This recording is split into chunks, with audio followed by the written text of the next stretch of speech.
Hello, and welcome back to another episode of Mac and D. As always, I'm joined by James. Drink your water, kids. How you doing, James?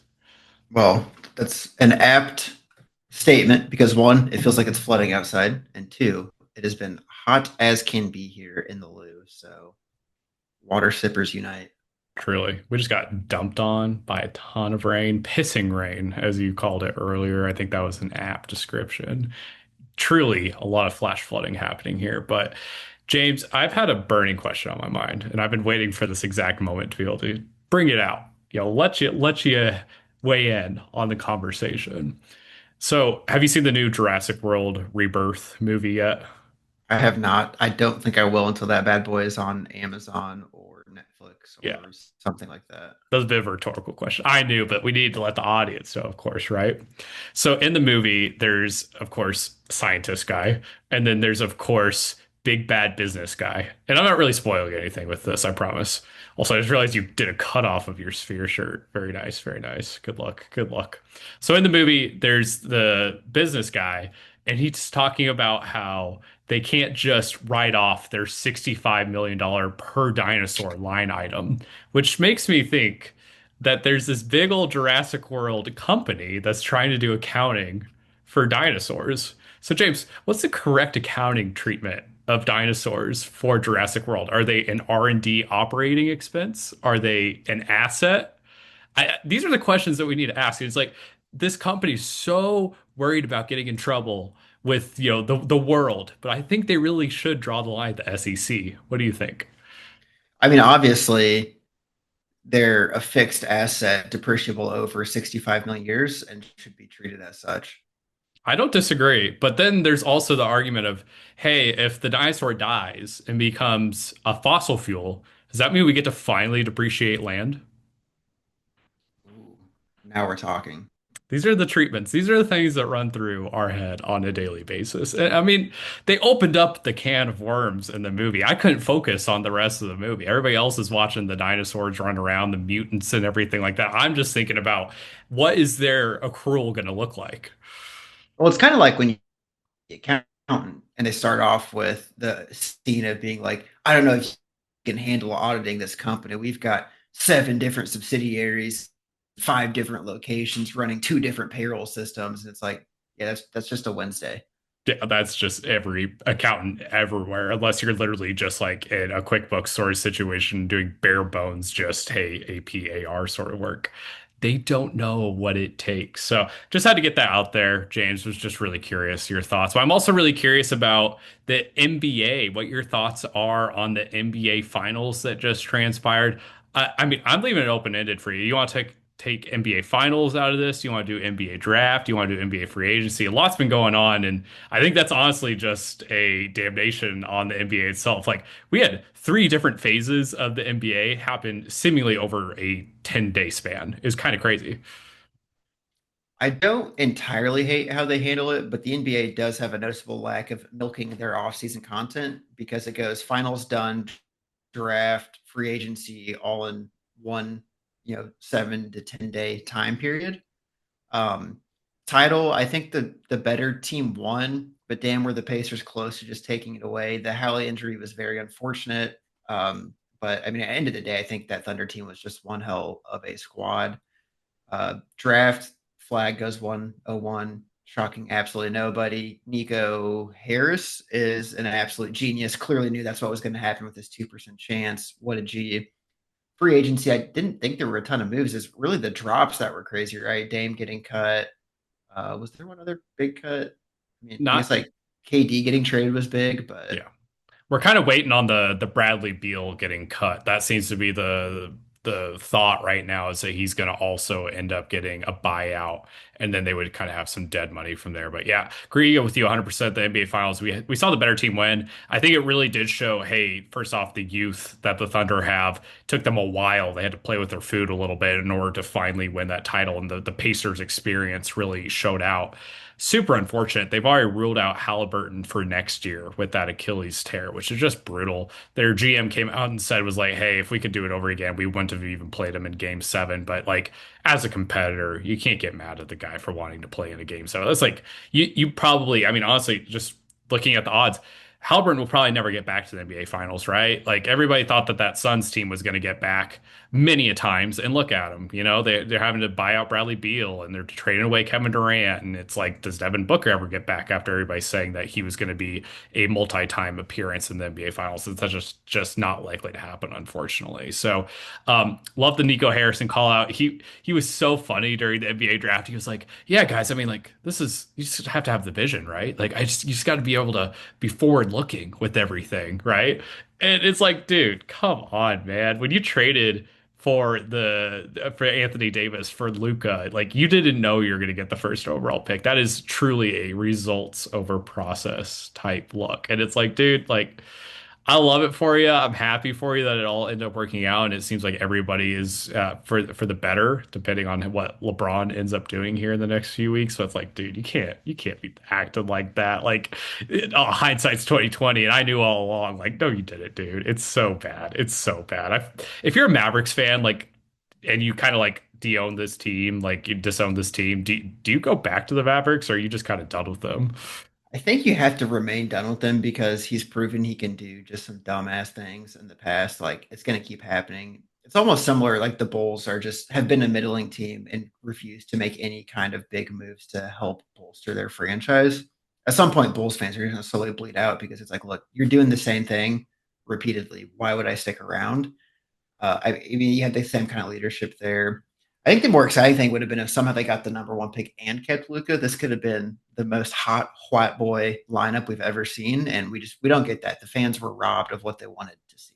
Yeah, obviously Luka ended up getting healthy, so that could have maybe hurt their odds a little bit more. They may have actually made the full playoffs and everything like that. But I mean, who knows with how that would have gone down the stretch. And yeah, I agree. I think it's too early to say, oh yeah, I'm just going back to the Mavericks and open arms and everything's hunky dory. Like obviously that starting five, when healthy, looks awesome, but it's like Kyrie's probably out for a majority of the season. AD keeps getting hurt every 2 seconds.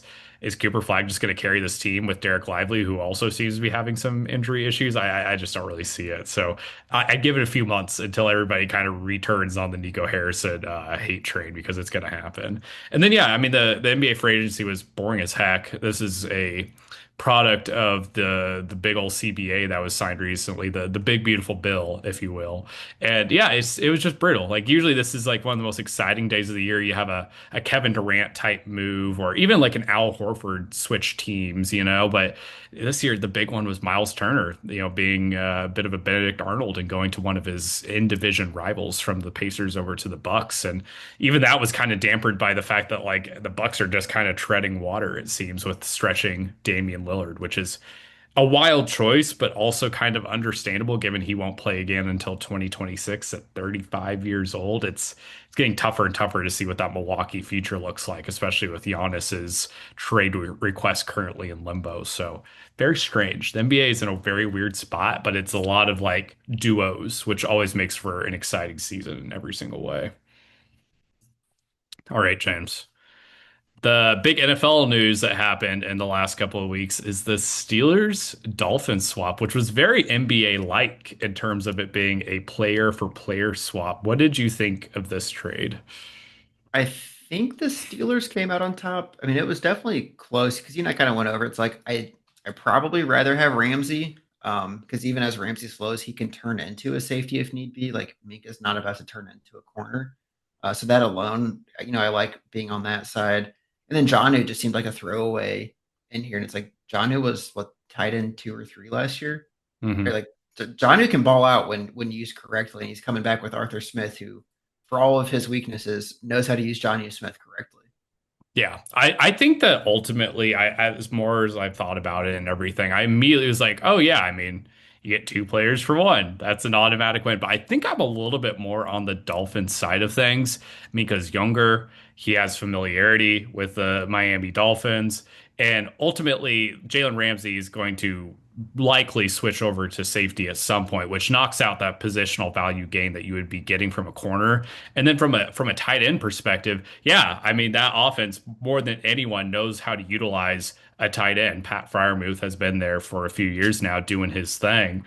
but they don't even use their tight ends all that well. They don't use them with a ton of involvement in the offense. Ultimately, you got obviously Pat Freiermuth doing his thing, but then it's like you don't use Darnell Washington. Are you going to start magically using Darnell Washington a few years in the future, Jonnu Smith?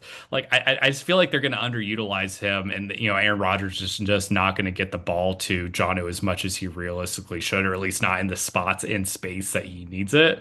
So I think I lean a little bit more as if the Dolphins won, but I think that ultimately this is a desperation move for Miami, just trying to potentially get some magic back before they ultimately unceremoniously fire Mike McDaniel and they just kind of do a soft reboot in a lot of ways. This could be a very ugly season for Miami very quickly, don't you think? Yeah, today's not the day we were bringing it up, but I've talked about it. It feels like, although unwarranted, Mike McDaniel might be the guy getting the, to your point, unceremonious surprise acts to some people, but just it's trending that way. They lost their juice a little bit. They didn't win the playoff games that they could have, should have, had to not been hurt.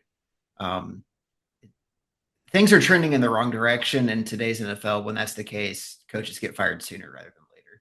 Yeah, absolutely. There's got to be a scapegoat from this, and the goat that gets scaped, if you will, likely will be Mike McDaniel. And I mean, a lot of it just comes down to quarterback health, right? Like, I don't think you can rely on Tua to be healthy for 17 games.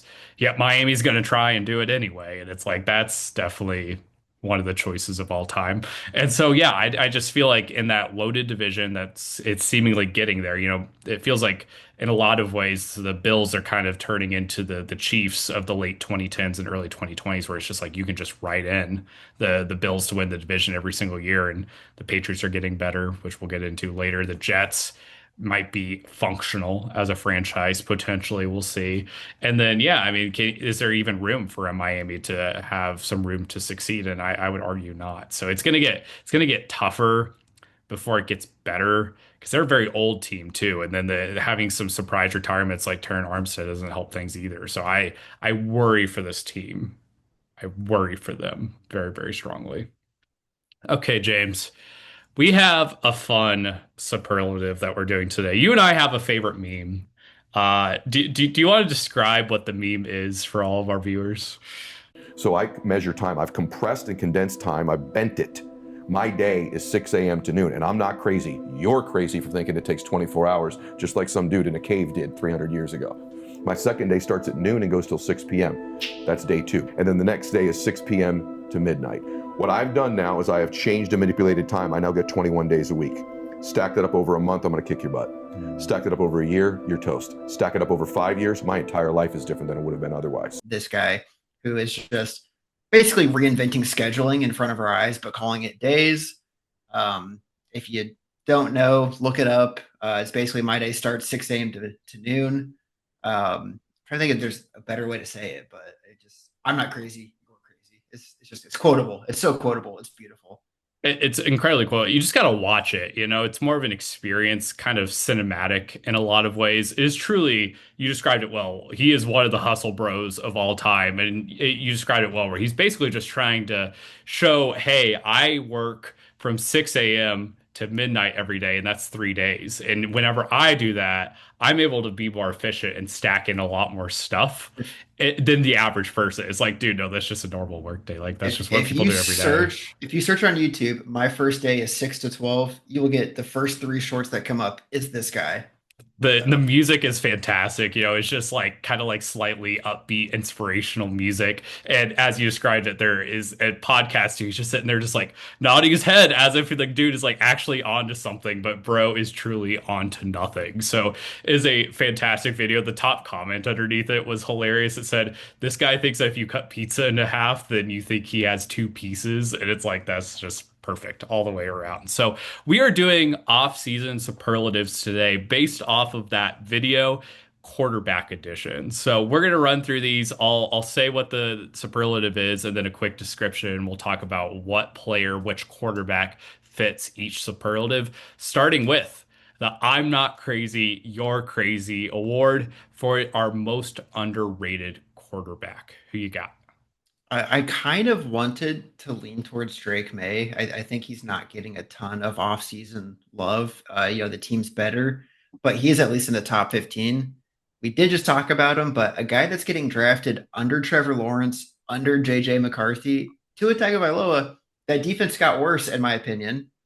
He's going to have to feed Waddle. He's going to have to feed Tyreek. Like, Mike McDaniel is still an offensive mastermind. Yeah, sure, he'll probably get hurt, but you're drafting him with one of your super late picks in a one quarterback league, or at the very least, much more of a flyer type pick in a two QB league. Like, I'd be snagging up Tua if he is like, it's between two or starting to like grab into the Michael Penix, Geno Smith territory. I'll take two all day. Yeah, and I think you're outlining exactly where my thinking went to, where it's like, hey, let's buy in a little bit back into that 2023 season when Tyreek Hill was having 1,800 yards supplied by Tua himself, Tua who led the entirety of the NFL in passing yards. Let's buy a little bit more into 2023, and maybe we forget a little bit about the stinker that was 2024. And that's exactly where my mind went with my guy here, my I'm not crazy, you're crazy dude, Dak Prescott. I think that if you just erase last season, you get a much better picture of where Dak Prescott is. Obviously only played 8 games last season, but 2 years ago was finishing second in MVP voting, was having 30 plus touchdowns and less than 20 interceptions. He was one of the fantasy dudes and truly was an absolute value. He's going at QB 12 right now. And I think honestly, this might be the best set of weapons that Dak has ever had, right? You got CeeDee Lamb still there, of course, fully healthy, hopefully at this point. George Pickens to be able to stretch the field. The tight ends are all available. They're all right there. Have some good new pass catching backs like Javonte Williams, who is always there for a good 300, 400 receiving yards, as well as Miles Sanders. I think that with the coaching situation with no more McCarthy is really all just kind of leading up to, hey, an ADP of 12. I have a hard time seeing him not being a top seven, top six quarterback. So I think he's really good value at that point. So I think there's a lot of Dak hate right now because like there's nothing else for ESPN to talk about. And I think that he is just being really underrated in drafts right now. We'll see him slowly move up in ADP. Dak, empty calories, Prescott. Call me crazy. You're crazy. Next up, for the guy, unnamed, no clue what this podcast is, but hey, he went viral. Probably didn't get any of the credit or the money from all the reshares, likes, views of his video. We have the Armchair Podcast Guy Award, guy that everybody else likes, but you don't. Yep. This one is a head scratcher to me. Brock Purdy. Love Brock Purdy, the real life quarterback. I'm seeing him like rank 10. So you miss out on Kyler Murray and your fallback plan is Brock Purdy. Murray at 9, Purdy at 10. Williams is getting drafted after him. Herbert's getting drafted after him. Even kind of a feisty Justin Fields drafted after him. Like guys that are just much better fantasy quarterbacks, I'm going to go get them and not rely on Brock Purdy, who lost weapons, who now has a massive contract, making his team a little bit harder to build around him. Again, it's just an older roster. You're relying on CMC not getting hurt, which we have seen is great when he is healthy. Not so great when they're floundering to find an RB2 or an RB3. I just don't love it. I'm not following it.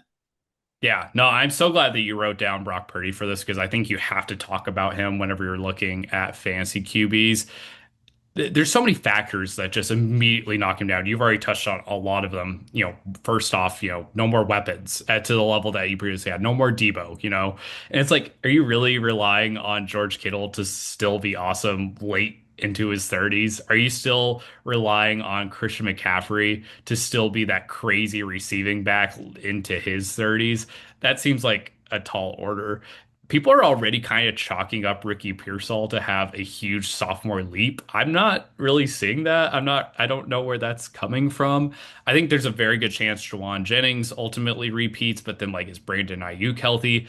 Plus the value of, hey, Purdy's probably not all that motivated anymore. He went from like literally the cheapest guy you can get in the NFL, right? He was Mr. Irrelevant, literally had the lowest salary you can possibly have in the NFL for a quarterback to being one of the top paid guys in all the NFL. Is that motivation fully there? There's just all those intrinsic factors that start playing into it.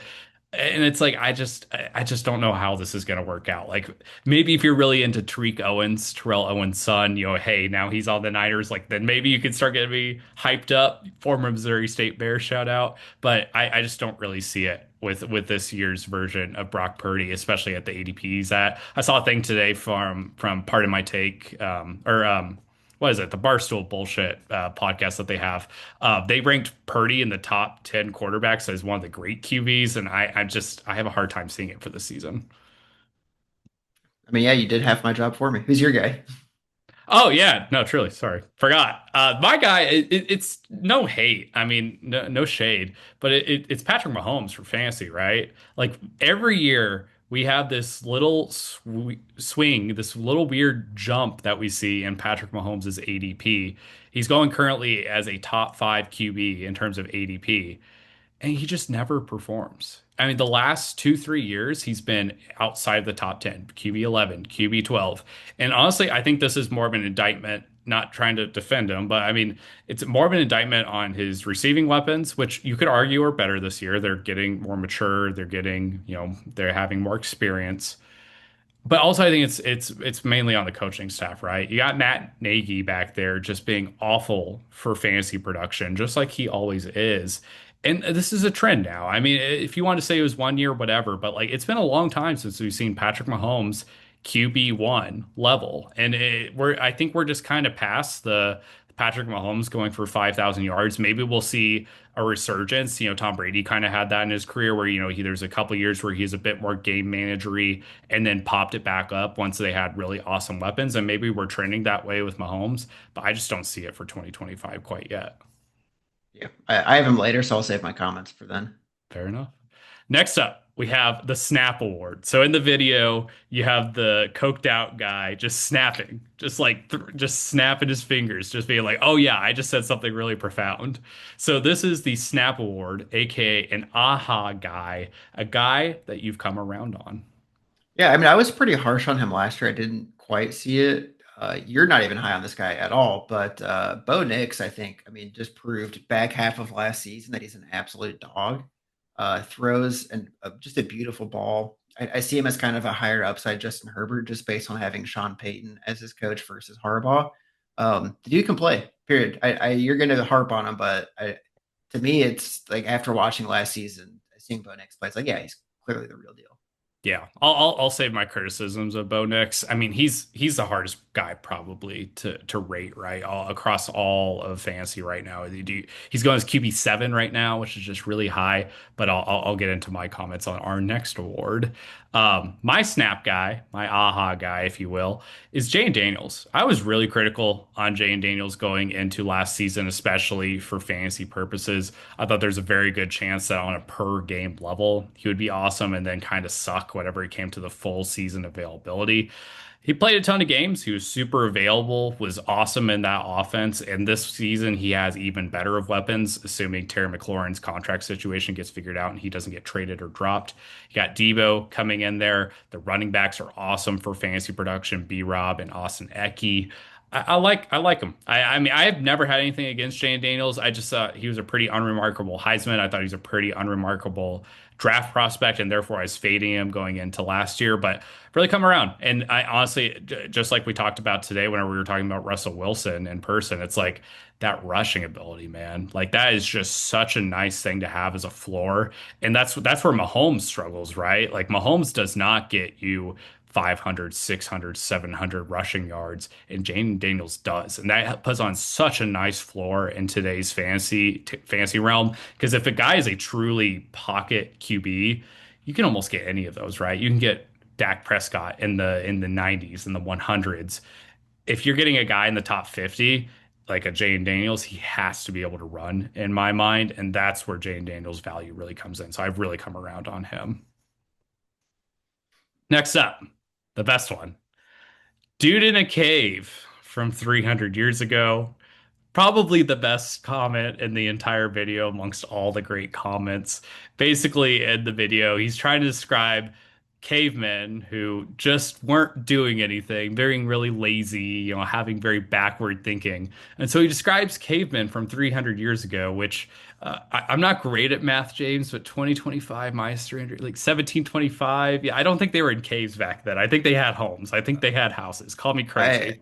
I am gonna call you crazy. I'm not crazy. You're crazy, right? But that is during the Napoleonic Wars. So yeah, I do believe they had some modern-esque technology. They know how to get some plywood put together, maybe some brick, that might have been more the era, a little limestone, if you will. But this is just bust. This is a dude in a cave from 300 years ago. This is an old dude. This guy just sucks. Who's your bust for this upcoming So season? I don't. Then this is fantasy only. This guy is the best quarterback in the league. The dude is a proven winner.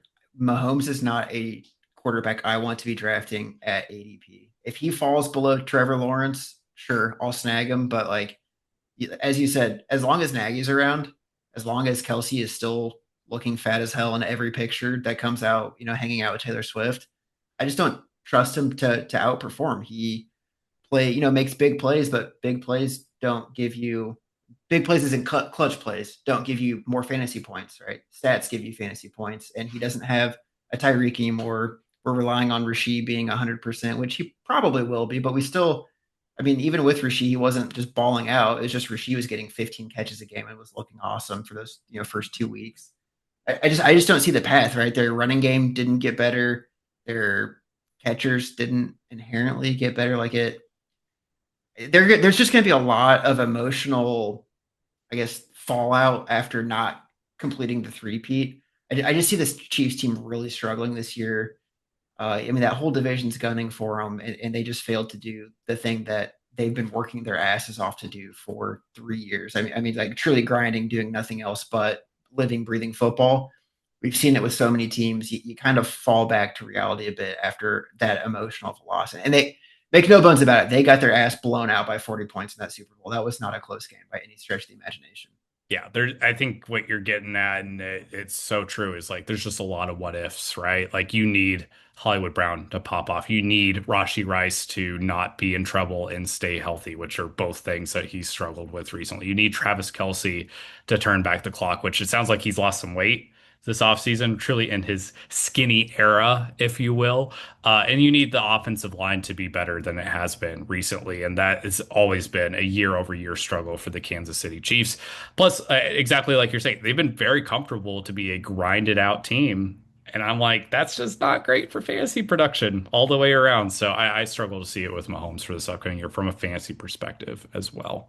At ADP, especially. He's going in the top 50 of drafts, dude. There's no way. There's just no way. If you lose Josh Allen, don't go, shoot, I have to hurry up and grab Mahomes. Like, no, stop. Yeah.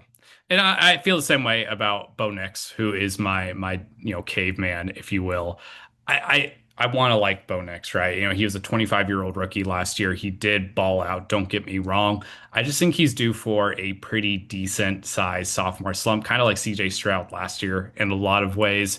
The pass catchers kind of improved. They finally have a maybe formidable tight end, if you will, with Evan Ingram coming there after getting waived by the Jacksonville Jaguars. He lost his passing game coordinator, the QB coach, to the Detroit Lions. I think that doesn't bode well for him. I think Sean Payton's kind of maybe potentially lost his fastball a little bit. The running back situation, I don't find it all that inspiring. You have RJ Harvey, a converted quarterback at running back who will be the likely starter. And then they just recently signed J.K. Dobbins to be able to give him a little bit more oomph. Drafted Pat Bryant in the third round of Illinois. I think a lot of people hope that the Broncos might go wide receiver a little bit sooner in the draft and maybe get a top tier guy. But this is just going to be a lot of Marvin Mims at wide receiver who Sean Payton has not really wanted to pass to. It's going to be a lot of just 5-yard passes that you're hoping don't get jumped in front of by a cornerback. There's just a lot of factors that I think like, hey, you're going to take that 10-7 season that the Broncos had last year, third in the AFC West. And like, I think there's a potential there for the Broncos to really have the wheels fall off once again, all off whenever Russell Wilson and Nathaniel Hackett were there. So just not very big on the Broncos this year. That might just be me being a hater. Sorry, Bob, if you're listening right now. Our coworker Bob loves the Broncos, but I'm just not seeing it for our Denver Broncos next year. Fair enough. Next up, This is from the Ringer podcast, but I kind of retwisted it out a little bit.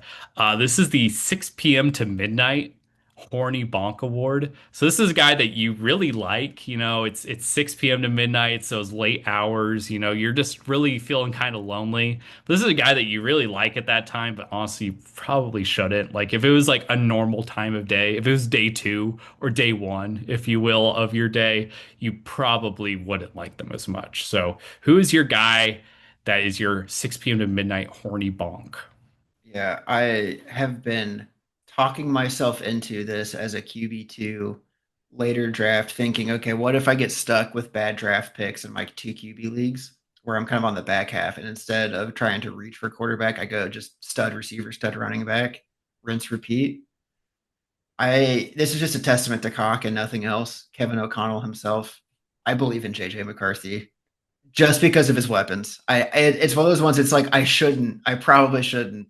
I'm probably going to talk myself into getting him because Sam Darnold was one of my saviors last year in my repeat championship performance. I don't see a reason why he won't be. I don't know if he deserves the love he's getting from some of the analysts, but again, if it's like, hey, Geno Smith is starting to pop up on the draft board, I might, scoop under a little bit, grab some JJ just because I want JJ who's throwing to the real JJ Jettas, and just see what happens. I've hate enough on JJ McCarthy between college, draft, and NFL. I probably don't need to reiterate, but that's a wild choice. But I get it. There's the environment is there. He just needs to run the car. But I think it's very likely he ends up more like a Christian Ponder type guy rather than a Sam Darnold from last year, which is going to be brutal for the Vikings potentially. My Horny Bonk Award, 6 p.m. to midnight, day three guy, if you will. CJ Stroud. Love CJ Stroud from his college days. Love CJ Stroud, the rookie. The sophomore really, really struggled. Was turned way more into a game manager type of guy. I'm really hopeful that he gets closer to his record-setting rookie season, where he's arguably the best rookie of all time, potentially surpassed by last year's Jay Daniels. I think there's a decent chance that he gets back to that rookie year, but honestly, the surrounding talent isn't adding up to that, right? We have no Tank Dell. He's going to be out for a good portion of the season after last year's injury. Lost Stephon Diggs, of course, to your New England Patriots. Of course, lost Bobby Slowick, which I think is addition by subtraction in a lot of ways, but most damningly, that offensive line still just sucks. Like you can hope all you want that it's going to ultimately be better, but it's just not likely. There's just been a lot of movement, a lot of talent exodus, and I just don't really see that getting any better. And you're going to be relying on a lot of rookies, specifically from Iowa State next year. I just don't see it necessarily with CJ Stroud. I want to like it, but you know what? Maybe by tomorrow morning, I won't like CJ Stroud as much as I do right now. With that, James, if you're this dude and you have 3 days in your day, if you will, what do you call like Tuesday part two and three? Do you just start like making up things like fart day and poop day, or do they, like, is it just Tuesday part two and part three? Like what are you doing to keep all that straight? You wake up and it's Tuesday. Okay, you complete your Tuesday. Then you change your accent. It's Tuesday, right? You become British, Mm. Tuesday. And then you probably become Spanish, give it a Martes, and then you go to sleep. I like it. I like it. That's a good way to keep it straight. And you're just so busy, you don't have time to compartmentalize or organize. You just gotta switch up the accent to help you remember. Okay, I want to rattle through these. We're running out of time. Next up, we have the Changed and Manipulated Time Award. This is an old head QB you like. There's only really one guy worth liking, right? It's got to be Raj. We both put him.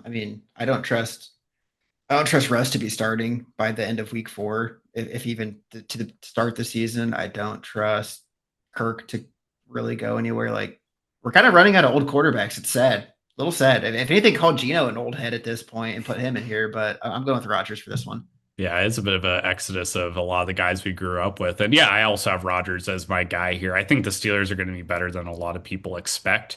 And I think that Rodgers was not as bad last year as a lot of people actually think. And I think that that Jet stink really got off on him in a lot of ways from the top down organizational ownership incompetence. Next up, we'll rapid fire this Stack It Over a Month award. Guy you like for later in the season, like a rookie or something like that. Give me Penix. He has a ton of weapons. Yep. Anthony Richardson's my guy. rushing upside, just needs to stay healthy. Stack it over a year award, a potentially really good streamer for a month or so. Cam Ward's got some weapons. I think Cam Ward figures it out as the year goes on. He'll have some good matchups against bad Jacksonville and Colts defenses.